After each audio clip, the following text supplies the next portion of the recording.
আসসালামু আলাইকুম রহমতুল্লাহি ওয়া বারাকাতু। শুভ সকাল প্রিয় বন্ধুরা।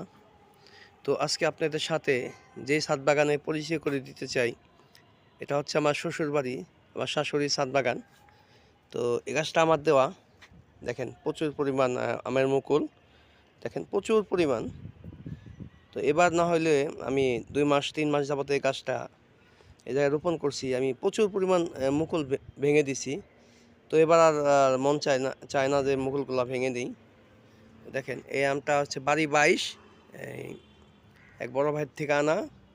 তো আমার শাশুড়ি আম্মা এই গাছটা পছন্দ করার কারণে এই গাছটা আমি আর আমার বাসায় নিই নি।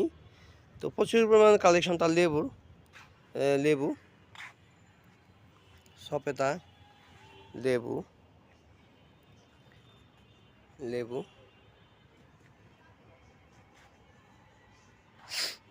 মানে এই বাগানটার পিছনে আমার অনেক সাহায্য সহযোগিতা। কারণ যখন নাকি আমার শাশুড়ি ছাদ বাগান করার ইচ্ছুক, তখন আমি আমার ছাদ বাগানে একটি কলম করা একটি কাগজি লেবুর গাছ দিছিলাম। ওই গাছ থেকে আস্তে আস্তে আস্তে আস্তে এই এত বড় একটা ছাদ বাগান। তো ইচ্ছা চেষ্টা থাকলে সবই হয়। এখানে মরিচ, টমেটো, লেবু, ওই লেমন গ্রাস, বেগুন ইত্যাদি অনেক গাছই এই জায়গায় আছে। আমার দেওয়া একটা পান গাছ দেখেন, বিশাল বড় একটা পান গাছ। এখানে পান গাছ, ড্রাগন ছিল, এবার সজিনা গাছ, এরপরে দেখেন অ্যাভোকাডোর চারা উঠাইছে আমার শাশুড়ি 2টা। এটা আমার দিয়ে একটা কলা গাছ, জি9 কলা।